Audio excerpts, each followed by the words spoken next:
on Instagram. So, because we've just got Instagram on StreamYard literally this morning. So, good morning, good morning, good morning. We're a little bit late and it's only a couple of minutes past 6. Please invite people to space. You know who they are, you know where they are. Click on their face and ping them into this room.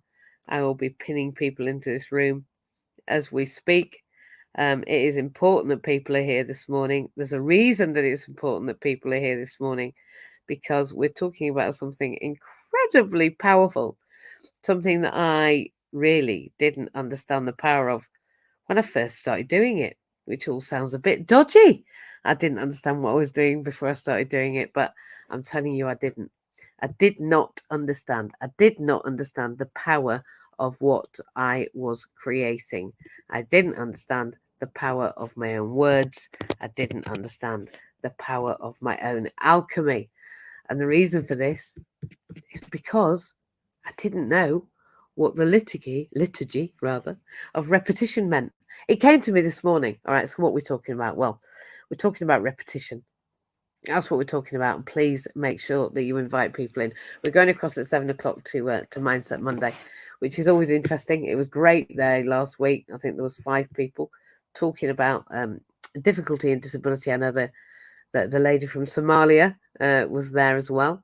And I just felt like inclusion had literally last week infiltrated everywhere.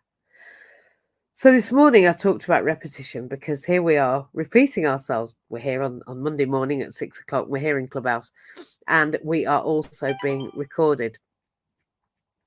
And I wondered how repeating things again and again and again had really helped me, and how that connected then into what I say to people pretty much all the time, which is that I know how to activate and to alchemize the law of attraction.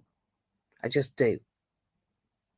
I didn't even understand the subject initially, and I have to say I'm just a baby and I only just got started. So I'm going to be talking just for a few minutes today, not a lot. I'm going to ask you to come up. There's only 6 of us. Let's talk together, eh? Act like we're in a room. But it's been a week, I can tell you.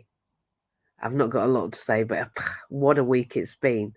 And what about this title? So it literally came to me, the liturgy of repetition. Well, what's liturgy in the first place? Well, I guess that liturgy, we know it refers to a form or a pattern or a ritual, and repeating things is quite ritualistic, isn't it? So it's typically from religious ceremonies. You know, it comes from the Greek word liturgia, which actually means, do you know what liturgia means? I've not even made you a moderator. Morning, Marie. Morning. Do you know what liturgia means? I've got no idea. That's what I like to hear. See, you learn something new on a Monday morning. You've not even got to 6:05, and you're about to learn something new on a Monday morning, right? So, liturgy, good morning, everybody. Please share the space. So, we're talking about the liturgy of repetition, and we only just got started. Liturgy is a pattern or a ritual, but it comes from the Greek word liturgia, which means public service or work of the people. I like work of the people. In a religious context, liturgy is a set of procedures or rituals that happen during a worship service or prayers or readings. Those things that happen repetitively in Christian churches usually.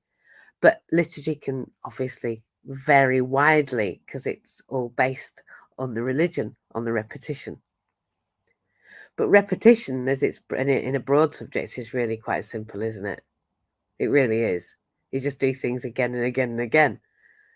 But it's easy not to do because it's so easy to do that we might not. I guess that's up to you. For those that are in this room this morning, the liturgy of repetition has definitely impacted you. So in a non-religious context, liturgy can be any ritual that are used in any setting.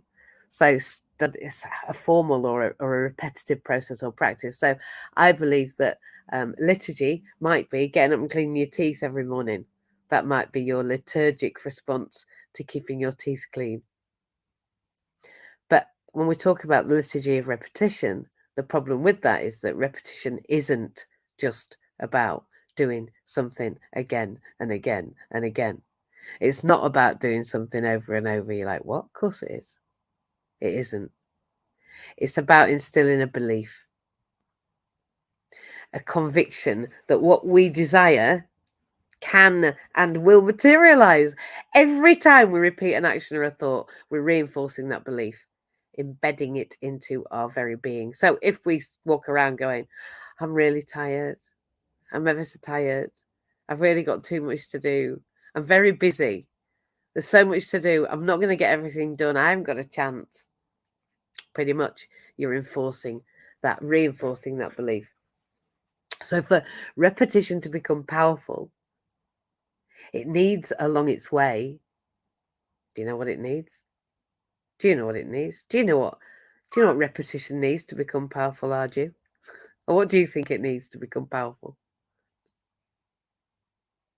Any idea? Jude's like, what are you talking to me for? Repeating. Yeah, what does it need, do you reckon, for repeating something to really take hold? What do you think? Constant repetition. I agree. I also think it needs conviction.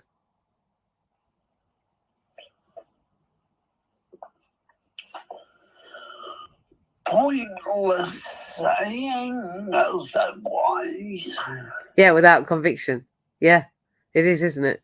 You can repeat something, but if you don't believe it, it doesn't matter how many times you say it, does it? Really? No. Conviction is a catalyst for change. So it's more than a hope or a desire. It's an unshakable belief in the inevitability of that success. So when we put conviction with goals, then we're setting the stage for positive outcomes. That's my opinion. Not just hope or wish for the results, but we start to expect them. But why? Well, I believe that the law of attraction is the law of attraction in action. I think it's often misunderstood as a passive process. Maybe a protest from some. To just think positive and good things will come. Well, they won't. The truth is that it's the doing that activates this law. Our actions are the language through which we communicate with the universe. I can't do this, MJ. I hear you cry. It's December.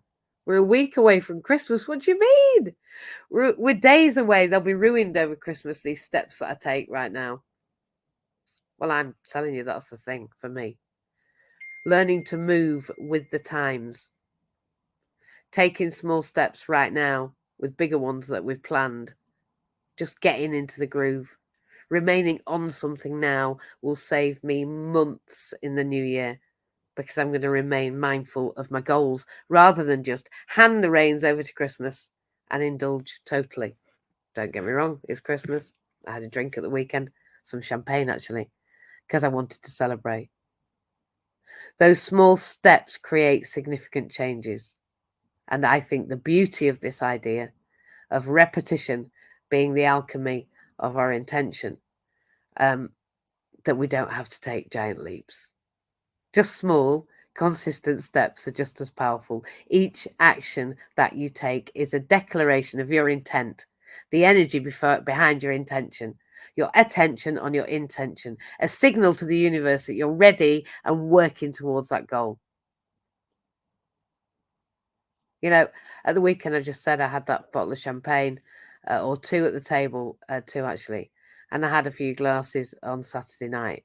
It isn't in the main something I choose to do now, and there isn't actually any alcohol in my kitchen, and that's unheard of at Christmas. But I want my routine to include the rituals, the routines, the repetition I can listen to all year, that I can rely on. So how am I going to create a daily ritual, particularly when, you know, we're in this crazy time of year? Well, I just think it's combining our thoughts and actions. But even if at this time of year, the only thing that you can manage is a positive affirmation and follow it up with one small action that aligns with your goal, that might be reading something inspirational in a book, or reaching out to a potential client, or organizing your workspace. And, sometimes in some places I have been in those moments when that is the most I can muster. When I return to work, I return to work for an hour a week. And that hour I used to dread, actually, worrying that I'd be ready for it, anxious that I'd be prepared for her. And that creates a feedback loop. As you constantly practice, we create a feedback loop that says, my actions produce results. I get up every day at 4 o'clock and I drink my water and I do my smoothie and I take my supplements, and then I feel energetic enough to do my exercise after these kinds of rooms and before I start work. They produce results. I'm fitter, faster, stronger, and I'm a much happier dress size than I've ever been. Well, not ever been, but been for a long time. This strengthens conviction and fuels more action. This is the liturgy of repetition in full effect. But we have to recognise, don't we, at nearly 6:15 on a Monday morning, that there's going to be challenges. There's going to be. It's important to acknowledge that. There's going to be challenges. There's going to be mornings when you just don't feel like it. There's going to be days when you think, I can't be bothered. There's going to be moments when there is too much going on to notice what you need to be keeping on with. And sometimes our actions might not yield immediate results. But that's where conviction comes in, isn't it? The conviction of what we want is greater than how we feel, because what I want, global inclusion, the only global pandemic I want to be part of, my actions won't yield immediate total inclusion around the world, will it? But my conviction says that I will. Got to trust the process and know that each action step is a step closer to our goals. Last year at this time, I failed an assignment, and I also failed a second one by doing the wrong type of poster. And so I failed, and I got 2 failure marks. I then put that assignment back in, and it subsequently passed. And the poster that I did, that was actually about something called relationship-based practice, was rejected because they wanted a poster on the person-centered approach. And I did relationship-based practice, a relationship-based approach. Pretty much the same thing, just one's a little more modern than the other. And I assumed that a relationship-based practice would be preferable because a person-centered perspective is a little old school, a little old, I guess, in comparison now. But I was wrong. Now the irony is that I just kept on keeping on. And I did repeat the person-centered process poster, and it did indeed pass. And it turns out this year, when I look at what I've got to do after Christmas, that I have to do a poster on a relationship-based approach. And that poster is already done. Now, I was trusting the process, that each action is a step closer to my goal, even if I don't understand why I've just received a fail for something that I thought I'd done to the best of my ability. That assignment was for this year. That assignment was already done last year, because last year knew that I had time to do that assignment twice. I did, because I've done it twice, and I passed the first one, and the second one's already done. And this year after Christmas, that assignment's ready to go in, probably with a little bit of a review, just to check, as I trust my instincts. So I achieved today's after Christmas's aim last November, before I even knew what it was I had to do. And I truly believe my experience is, and there are plenty of alchemists and luminaries out there who understand this and are bringing this to bear again and again and again. And believe me, that every sign in my life is indicating the fact that there is no other way. So I continue to keep on keeping on. The law of attraction is the liturgy of repetition. And in that repetition, you might begin to trust your instincts. So we're going to talk about it today, as opposed to talk at you. I believe that the law of attraction is not just about attracting what you want. It's about putting in the work. It's about creating the energy and making things happen. and making things happen. Can't talk today. My thoughts set my direction, but it's my actions that take me there. So today I'm going to go out there and make my aspirations a reality, but not just by wishing for them, but by actively working toward them, just one step at a time, one foot in front of the other, metaphorically, one revolution at a time. It is a revolution. Inclusion is a revolution. Accessibility Partners creates revolutions, and we are creating a global pandemic that is the only one I want to be part of. Because by doing the doing, that brings a dream to life. And I sat there on Saturday and looked at the table in front of me and the people around it and the lives that I am impacting and whom are impacting mine. And I was incredibly grateful for every time I got my arse out of bed at 4 o'clock, and every time I wrote another room, and every time I wrote another word to another assignment, and every time I rocked up to say what my intentions were, and every time I was out loud and proud about who and what and how I am. Because I believe that purposeful action is just one action at a time. It's one thought. It's, I'm not going to let the duvet beat me today.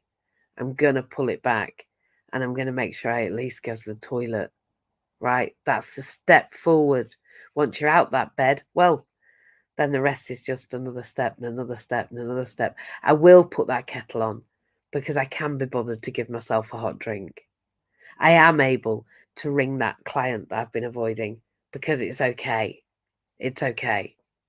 Whatever I didn't do or did do yesterday, my thought can set the direction of today, but my actions will take me there. So don't get me wrong, my weekend hasn't been what I imagined it would be, because when I set off, my van had come back on Thursday, ready for me to go on Thursday night. It was a bit tight. I went all the way down the country to an Access to Work Plus assessment. They didn't even know that I was going to be there. However, we all got there and it all went wonderfully. And then I travelled back up towards Jews, towards the middle of the country, where everybody else was joining for us to go to the Royal Shakespeare, and my van broke down. So I was sat on the M1 on the hard shoulder with Trey for 4 hours, waiting for them to come and collect us on a low loader. And now my van is being returned from Milton Keynes, and I've been getting taxis all weekend. So I'm going to be having taxis all over the Christmas period because I don't have a vehicle, and that doesn't sound too bad, except it's difficult to book them. But all of this is for a reason. Now, I couldn't see last year why my poster failed, why my first assignment failed, and my first assignments failed again this year. And again, I don't know why, but there's a reason for it. And it's much more beautiful than I can ever know. And it's much bigger than I can ever imagine, because the law of attraction says that when we tell our brain what we want to happen, our subconscious starts acting in ways that we just couldn't make up, because we only use a few percentage of our brain, and the rest of it goes off on its own, and makes us believe that we are in control of it all.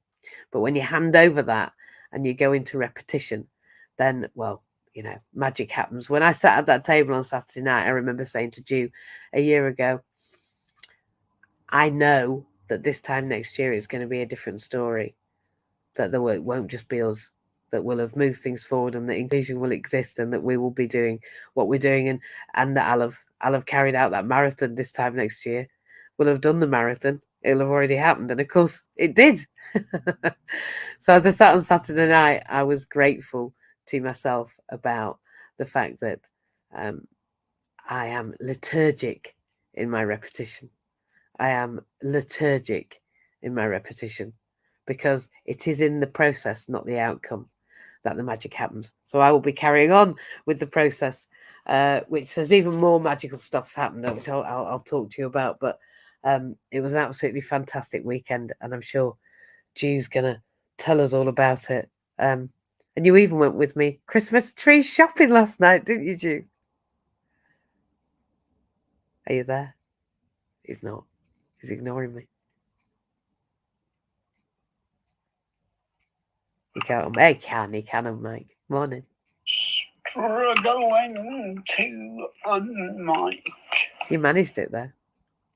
I did. So what do you think about the liturgy of repetition, or the law of suggestion, or the action being the law of attraction? Do you think it's about doing it? Of course it's about doing it. Oh, are you suggesting I'm stating the bleeding obvious again? I wouldn't say so much. I'm not brave enough. Oh, you are. Yes, you are. Our Christmas tree shopping was cool last night, wasn't it? It was fun. Yeah, we've got a Christmas tree with mushrooms and an owl on it. Now, I know that sounds very strange for a Christmas tree, but you'll have to wait and see it. It really is just sick. And Jew and I went and chose it together. But that was action, wasn't it, Jew? I said I wanted a tree. I had half an hour. I got in my chair and I went to Asda and I achieved the result, didn't I? You did. I had no idea what I was getting. No. Or how I would make it, but I've got to say it looks sick. So thank you for coming with me. And through the law of suggestion, when I said I needed a tree, and you said, well, you'd like that, I think you should. Then I went and did the action, and now we've got the outcome, haven't we? Yes. Yeah, and you watched it happen. We even got the right lights. I just think it's exciting. The theatre, we managed to achieve. We did go to the theatre together. We did. And weirdly, it was all about a phoenix, wasn't it? It was. I didn't know that. And then guess what was on my handbag? Well, you know, don't you? Because Marie noticed it. What was on my handbag? A bloody phoenix. The same thing that was in the play. Cray. Same thing you drew. And the same thing I drew, which I've shown you in my book this morning. Absolutely the same thing that I drew about 8 months ago. So this repetition thing has some magic.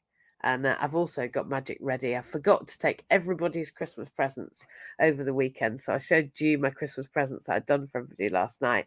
And what am I sending you in the post, Stu? Christmas present. Yeah, but what is it? It's magic. Magic. I'm sending you magic. I have some angels, and they've all been imbued with separate magic, and that magic is going out to each person. But I don't know which angel's been imbued with what magic, and so I'm sending it out to see which magic works where. That's the power of belief and the power of a religious ceremony. The way I'm being liturgic about my repetition. I have sent the same present to all of the people. I'm sending the same present to all of the people that were there on Saturday and Sunday. But it is imbued with different magic, and they're all different colours. So I'm looking forward to receiving those. But we still don't know what the outcome of that is. So it might be about trust. I think maybe what I'm talking about then is about trusting the outcome, trusting the process to achieve the outcome that you want. If your intention is the right one, what do you reckon? Yeah. Yeah, my intention was the right one. It is the right one. Getting that marathon done and having a marathon and doing another one next year and having people like James on board is exactly why my intention is my attention. Thank you, Jew. It's good to see you, and thank you for this weekend.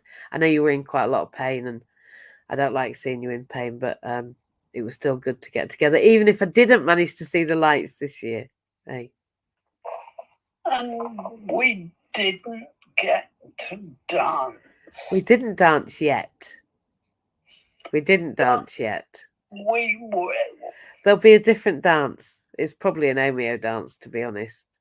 I think it's probably a different dancing, but I'm looking forward to whatever dancing it is that we're doing together, and I'm looking forward to it because we didn't get to do it this weekend, which means that now I have the opportunity to look forward to it still. Otherwise, it'd be over, wouldn't it? It will.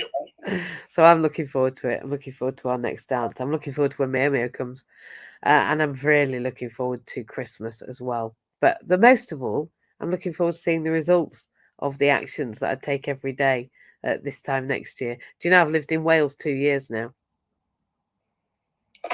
I do. It's crazy. People on this platform saw me move to Wales a long time after they'd met me.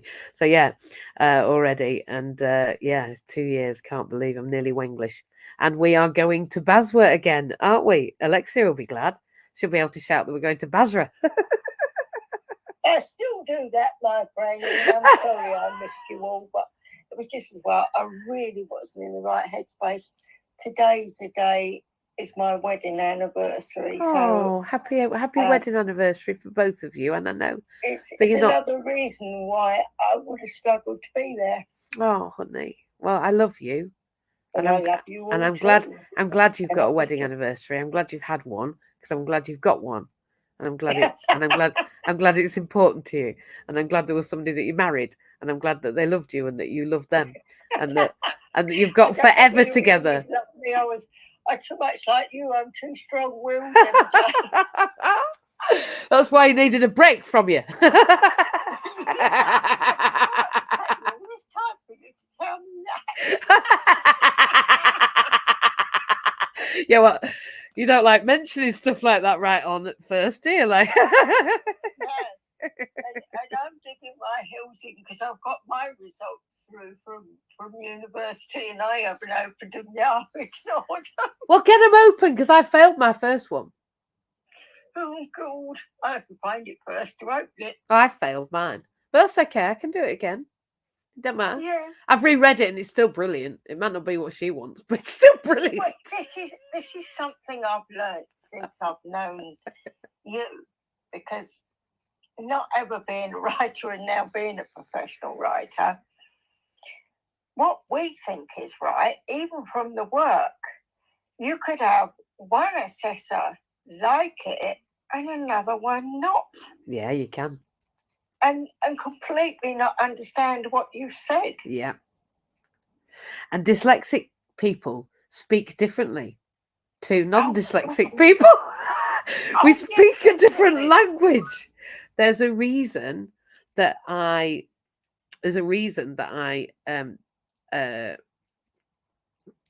work well with dyslexic students. It's because I speak dyslexic. I also write dyslexic.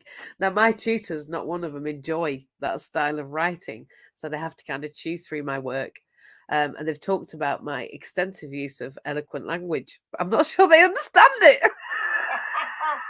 Well, one interesting thing, Marie did a letter, and I actually had a Zoom meet with my tutor last Monday, which is why we were late in the evening. You're always good to go see your tutor. Yeah, and that was quite fascinating. Do you remember back when you got me into university and you asked them to do me a combined book and they wouldn't do it? Yes. She's now written to them. They are finally going to do me a combined book. So I had to read the blooming thing.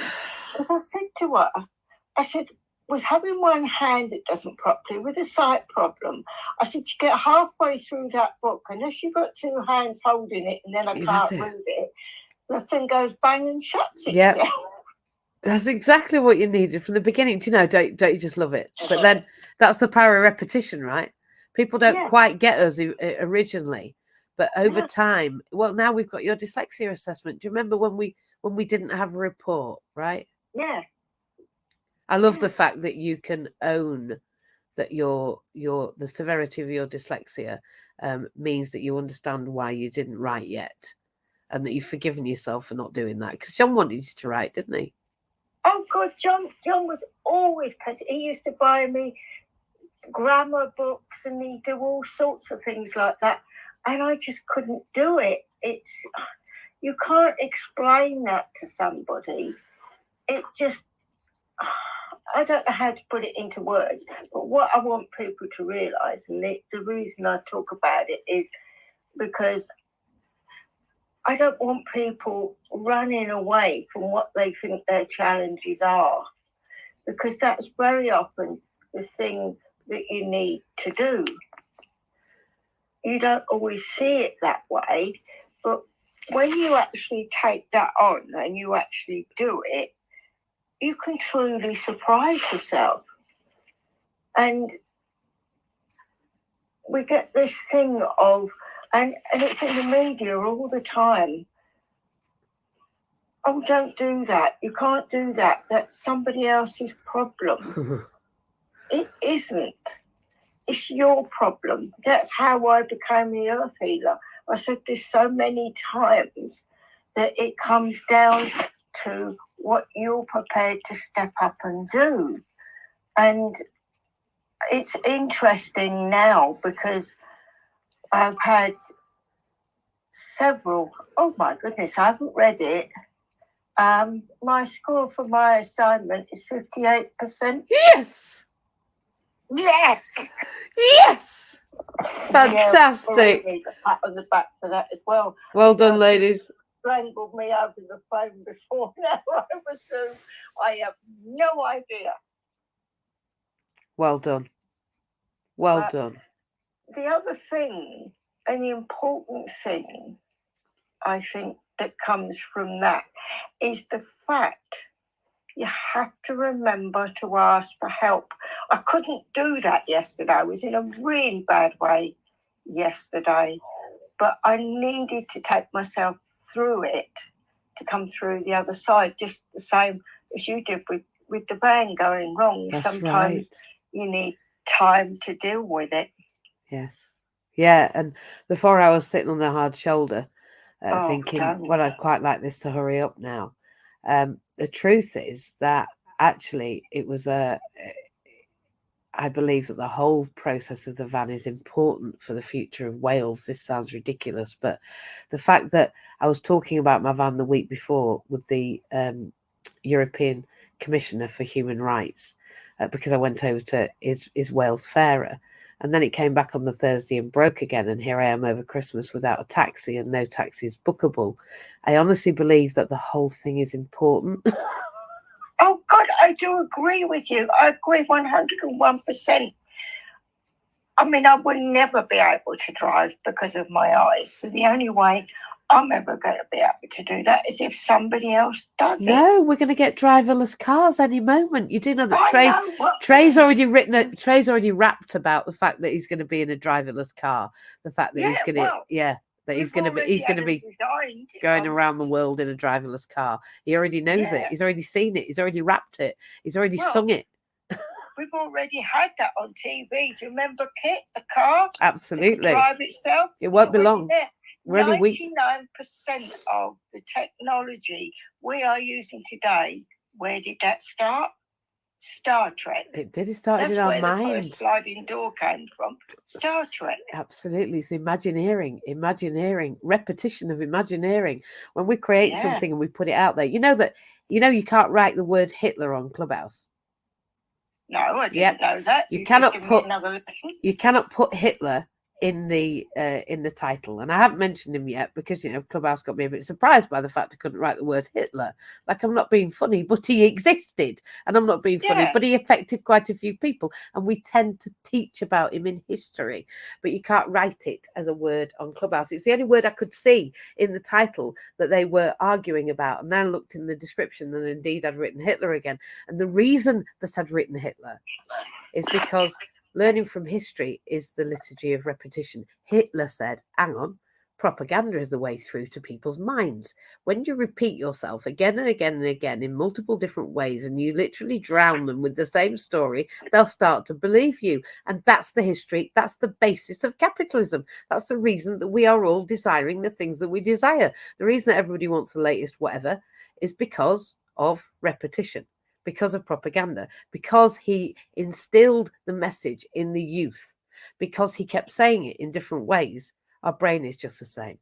So we're learning from history because Hitler taught us about repetition, and look what he achieved. Now let's face it, it couldn't have carried on because his intention was incorrect. The attention on his intention was wrong. He wanted to take over the world. Well, nobody's allowed to do that. That's exactly what you had to do when you were in hospital. That's exactly what the promise I made to Anne when she took me in and gave me somewhere to live, to turn my life around. Somehow, Anne, I will turn this around. I will do this. And I'm sitting in a house I own. Absolutely. And I'm at university, which is something I thought I would never do in a million years. You are. And you've produced 3 books. And I'm still writing the 4th one. We just got a bit behind because I got behind. a bit lost with the last TMA. That was the problem. Well, there you go. I don't know, I can't think of the right word, but I was struggling with this one. And I know it happens to all students. It does. It does. Amazing. It's incredible that you have got there, and it's incredible that you're sharing here this morning. And of course, I've watched your repetition, even when you've got discombobulated with a new desk and a new printer and a new Wi-Fi and a new dongle and a new whatever, losing your marbles. And how many times have we repeated ringing the Open University for your 600 quid back? Oh, God, yeah. It's not in my account yet, but hopefully it will be. Well, you know, I don't mind if we have to repeat ourselves 2 billion times. It doesn't matter, because eventually it will happen, right? Yeah. That handbag that I'm on about, that I took at the weekend, that you might see if I'll send a photo to you, that's got a phoenix on it. Like that. I had to buy that twice. I went and bought that handbag. It got robbed off the back of the chair. I went back to the shop. They gave me an extra 10% off the 40% they'd already given me on Black Friday because they knew it had been robbed, which meant that I got it cheaper than I would have. Then I got the money back from the bank, so I actually got 10% on it.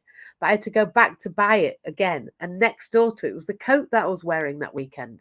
If I hadn't gone back to buy the handbag a second time, I wouldn't have found the coat. The coat was half price too. Same colour as my hair. And honestly, it's the most comfortable thing I've ever bought. I just love it, love it, love it. But both of those things happened. But if I hadn't have been bothered to go back into Cardiff, to go back to the shop, to go to do all the things I'd done, I wouldn't have achieved it. And then that handbag with the phoenix would not have connected to the place that we went on Saturday. Honestly, you couldn't make it up. But it was this room, the power of repetition. You know what the difference being is taught between a phoenix and a dragon? Well, no, but no, I don't. Yeah, go on. What? A dragon's got 4 feet. A phoenix has only got 2. Ah.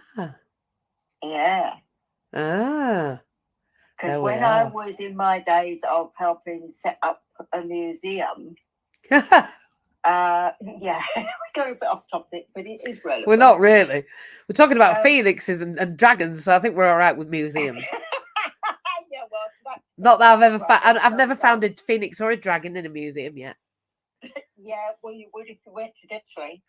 Well, anyway, some of the houses in and around Ditchling, where I used to live in Sussex, one house in particular had a phoenix on top of the roof, where the top of the roof is the point, the apex of the roof. Yeah. And they were replacing the roof, and the lady, Hilary Ball, who was taught to spin and weave by Gandhi, when they were doing this, she said, could I have it? And she rescued it for the museum. You know, one of my first jobs working for the museum was cleaning this, and I said, will you bite me? she had a set to hear me. She says, not if you're nice to him, he won't. Oh, wow. Hilary Ball? Yeah. I don't know about her, but I'm going to find out. Well, she was, this is a long history. She's quite, in other words, as far as reading and writing was concerned, she was brainy. Her sister, her older sister, during the Second World War, ran one of the big national papers. I can't remember which one. They were quite a family. I've been honoured, including knowing you, to know some very interesting people. I'm very excited to find out about her. So Gandhi taught her to weave, right? Yeah. She lived with him for India for about 4 or 5 years. I need to meet a weaving alchemist. I need to understand. It's a beautiful hobby to do. I will get to it. I will get soothing. I will get to it. I think I already do it. I just don't think I know how or why. I've always done it. You could do it with a potato or a piece of string and a stick. I'm very excited to see. We'll have to have that as one of it. If somebody can get hold of some fleece somewhere for me, we could do that as one of our fun things somewhere. Oh, that would be very exciting. I'd like to do that. Imperative. It's imperative. These are ancient wisdoms that I have within me, and I've always known. I just don't know how to access them yet. Well, we're always doing that all the time. Yeah, I know. I like it when I'm at the beginning of something that I know nothing about, and yet I feel that I know all of it. Like I've got all of it within me, but I don't know any of the information. I met Hilary Vaughan on a bus, sitting and talking to somebody else, saying, "I'd like to spin and weave one day." And this voice behind me said, "I can teach you to do that." It's very important. It is. It's the action. It's the art of it. There's something in it. There's definitely something in it, and I think it's something that will be returned to us. To be honest, these very practical, physical actions, repetition. Actually, the art of repetition, the liturgy of repetition, is that spinning, that weaving, that repetition. That do you know that if you walk around in figures of 8, facing forwards, walk around in figures of 8, you actually train the corpus callosum. That's the kind of the muscle. It's almost a muscle. It's a connecting line between the left and the right hemisphere of the brain. And by walking around 2 chairs, put 2 chairs, get the kids to walk around 2 chairs in figures of 8 again and again, and do some little exercise in between, but figures of 8. And literally, it strengthens the corpus callosum. It allows the left and the right brain to speak to each other and work more progressively. So this liturgy of repetition, Alexia, you've got me moving now into the weaving, and it's definitely about the patterns. But I love patterns. I've even written lots of patterns in my in my drawing, and my drawing as well. The things that I've been creating this year, one day will be a book. Without a doubt, it's miraculous what we are creating over this year. I'm looking forward to in amongst all of my writing. I showed you this morning, and one of the pictures I showed him, and I don't know why I wrote it. It says Phoenix Lights in green. I don't even know why I wrote the word Phoenix. Well. Phoenix. Oh, a phoenix is a bird that can't die. You know that. It literally, what happens is, it just folds away to nothing, goes to cinders, and then reproduces itself. That's what a phoenix is. Isn't that what we're doing all the time? It is what we do all the time. Rebirth, reinventing, recreating. You know, I was an FE teacher. I was a SEND-co, a psychotherapist. Now further training as a social worker. But actually, I stand for workfulness. For the 1 in 5 being able to access workfulness in whatever direction that is. But I've been all of those things, and they are all me. I'm a mum. I was a wife. I'm a sister. We are, aren't we? We're always reinventing and reinvigorating and recreating and reforming ourselves. So that's why now I feel so much more comfortable with change, because change is the thing that I'm seeking. Because if nothing changes, right? Life is changing all the time. That's why I'm fascinated by history. It is constantly changing. We used to have coal fires. We take heating for granted now, that we don't have to get up and light a fire to be warm. Absolutely. I'll tell you something about coal fires. When my eldest was young, before we knew that they were gluten and dairy intolerant, he had colic for days and days and days, and I mean days and days. I got to a point where I literally thought I was going to just chuck him down the stairs, because seriously, he just would not stop screaming. I put him in the middle of the double bed and then just laughed at him, because otherwise I'd have screamed. But my next door neighbour came and knocked on the door, an older lady, really lovely lady, but you know, she used to, I don't know, just say hello and be in the garden and tootle about. And she said, "I've just been hearing the bairn." I said, yeah, I know. I'm sorry. And she went, no, you've got a coal fire, haven't you? I said, yeah. She went, well, just get a hot coal, pop it in a cup of water, just a little one, and then that's aerated water. I said, what? She went, that's water. It's been aerated. Then you put a hot coal in it, puts oxygen in it. Give him a teaspoon of that. I said, what? She went, give him a teaspoon of that hot water, coal, that water that's had a cinder through it, and I tell you, it'll stop. And I'll tell you now, 1 teaspoon of of that water, and he did the largest, you can imagine, can't you, burp and what have you within a few hours, and it settled him. The only thing that settled him. So I think this ancient knowledge is important. Years ago, when I had to go for a hysterectomy, the chemist that I used to use, she was a proper trained chemist, but she was also a qualified herbal chemist. And I went and told her that I had to go and have a hysterectomy, and she said, put yourself on Arnica tablets at 30%. She said, tell the hospital you were taking them within 24, 36 hours. I wanted to be out of bed and walking. They couldn't believe it. I just sat bolt upright in bed. Everybody else was in agony. They couldn't understand why I wasn't. and that was the only difference. I was on Arnica tablets. I had a dog with chronic arthritis that painkillers did nothing for whatsoever. I put him on Rustock tablets. John used to argue with me. I said, all right, we take him off them. And he'd go lame. Put him back on them, and he wasn't. You see? A natural remedy worked. Oh, listen, I've never been healthier than the concoction that I take now, and I'm on so few of the pharmaceuticals that they prescribe me. It's fascinating to see really what can be achieved through harnessing the bodies. You and I need to get together, and we need to get some articles out about these things, you know. I agree, and of course, March the 22nd, we're going to be at Blackwater Gallery for those that are interested in coming to Cardiff, where I'm putting all of this actually into practice. I've already mentioned it to Matt Rowden and a few other people, but March the 22nd is actually my birthday as well. But we have the opportunity to take over Blackwater Gallery. There's a beautiful gallery event there that we can go on, see the gallery and look at the pictures, but also we've been invited to take over the gallery on that evening of my birthday to celebrate all things health related and all things to do with helping us be the best version of ourselves, right?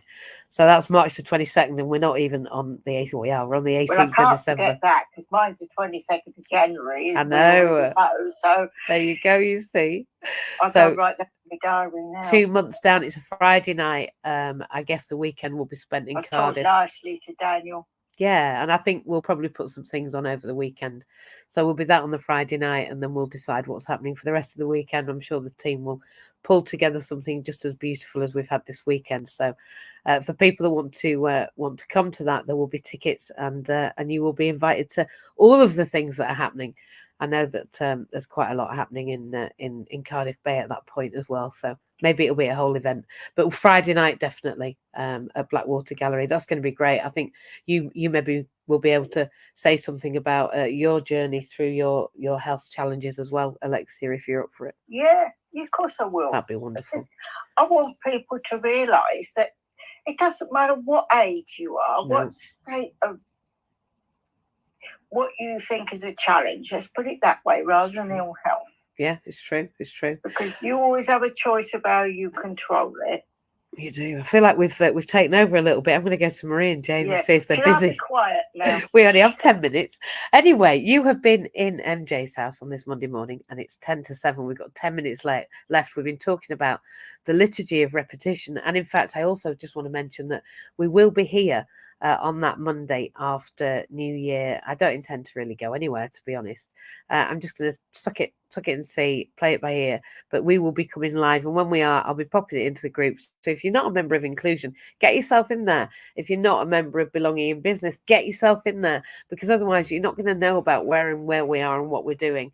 And if you are a member of those two, then you will see that tonight we are having a Zoom and inviting those people that are important that we've been working with over the years. So tonight, the Zoom at 8 o'clock is going to involve more than just inclusion. So please, inclusion is open to everybody today. Whether or not you're a member, please just get in touch with myself or Marie, and you will get a link to that for tonight, and then think about what's happening next year. We've got all sorts of things happening. We're going to Basra, Inclusion's going to Basra. We've got Blackwater Gallery in the March, And yeah, lots and lots of things going on. Marie, are you there? I am, lovely. I'm Good. so buzzing that Lexia's got 58%. I can't tell you how Incredible. much I'm buzzing for her. It's incredible. It's just too much. It's incredible. It's incredible. I think it's funny that I think it's the irony is that Alexia's passed her TMA and I failed mine. That's nice, isn't it? I Well, love it. You see, it's just repetition. You and I know this. Absolutely, absolutely. Repetition, and it isn't about passing. It's about the process. But it's fantastic that she's passed, and of course you're smashing it, aren't you? Well, yeah. Do you know, I'm just repetitive. That's why I go back in it, but I'm definitely repetitive. Do you know, as you was all speaking, and I'm sorry, like usually I don't I don't talk about my past a lot just because I don't identify with that person anymore. That's genuinely the reason. But every now and then I hear conversations and it takes me back to my past, and it really took me back to a moment in my past where everything changed. And you know, sorry for the trigger warning, but I can't even remember how many years ago it was. But you know, because of my addiction, things for me had come to an all-time low, and we knew that we were going to get raided, and it was the first time I had to plug drugs, as it were. And in that moment, something changed for me because I thought, I'm going to die. I'm genuinely going to die. Do I want to die? Is this really what I want for me and the kids? And I made the decision in that moment to get on the train the next day and not look back. And I didn't. And when I break down the simplicity of it all, when you get really simple, it was simply this, that I was repetitive daily. I was repetitive in my recovery. And that started minute by minute, second by second. That evolved into day by day. That evolved into month by month. That evolved into year by year. You know, with a couple of relapses in between, I've had over 13 years of recovery. And I'm so grateful for my life now. I am so grateful. And it's just that. I've never really known what the outcome is ever going to be.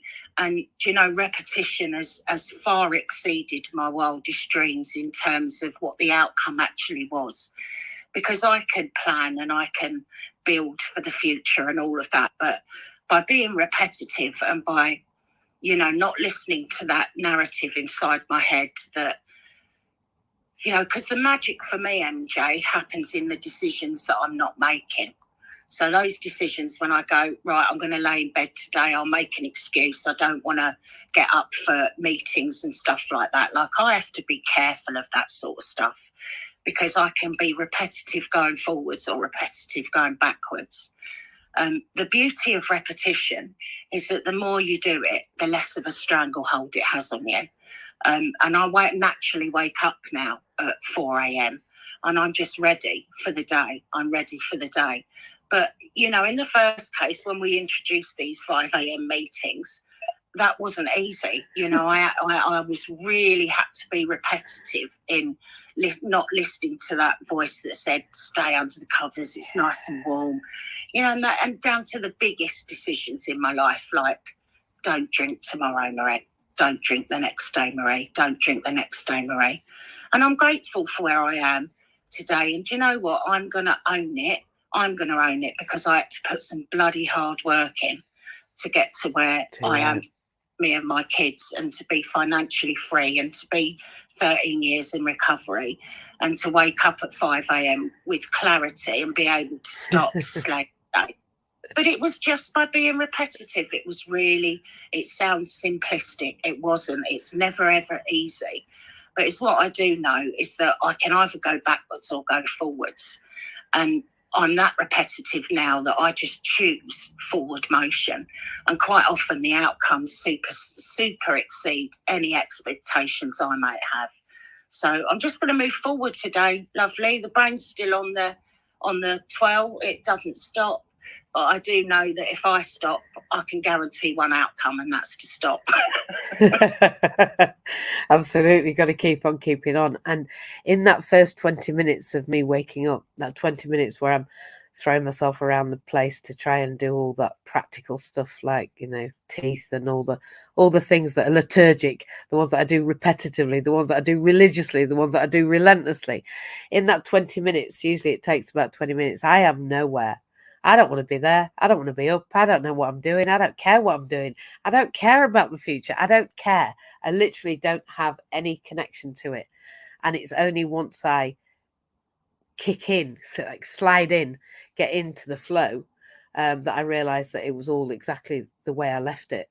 It's just that I left the stage. Actually, it was me that went and left the flow. Flow never left me. So yeah, absolutely, going forward, because action will create outcome. There's nothing as sure as eggs is eggs, and if that inaction is what's being created, then of course, if nothing changes, nothing changes. And that's why I'm here today talking about repetition. James, we have just a moment. Repetition. Good morning. Good Thank you morning. for a delightful weekend. It was wonderful, really magical, wonderful. Good. Yeah, repetition for me. Well, it's about that cold shower this morning that I really didn't want at 5:45 because it's been an epic weekend, and that meant that my sleep pattern is a little bit out of focus, but that'll catch up later over the next few days, which is perfectly fine as it is the holiday season. So I'll rebuild that, but I'm not on holiday today because I'll be off to the gym later. A few loose ends to tie up in a bit, and then I can tie my shoelaces and get off to the gym, because that's the repetition for me, is get down to the gym. And it was really great to see everybody over the weekend. It was fabulous. That's good to see you too. Yeah, so I'm buzzing, and I'm gonna buzz off now anyway. Thank you. Listen, James, you're amazing. I know that I've kind of cut it short, I guess, after Alexia, but I'm really grateful to you all. We're going to run over to LinkedIn now and see the great Pete Cohen in our Mindset Monday. You've been in MJ's house tonight. We are on Zoom at 7 o'clock. Sorry, LinkedIn. Behave, Mandy. Jane, get yourself in there. We are in Clubhouse at 7 o'clock. Then we're going over to our Zoom. And then at 8 o'clock, there's going to be a webinar. So it's all on tonight. It's a long night, but I'm very excited to see you all in another 12 hours. So I'll see you at the other end of the day, those that I see you. And in between time, we will go and make magic happen. I hope you have a fantastic day. You've been with MJ and MJ's house, and we'll be here next Monday, I believe. I don't know what day next Monday is, but it may not be. It may. We shall have a look and see. Keep a lookout. And if you're not a member of the groups online, please get to... give us a shout on the DM if you need to, and we will join you there. Have an absolutely fantastic day. And if I don't speak to you before, have a great Christmas. Take care, everybody. Bye.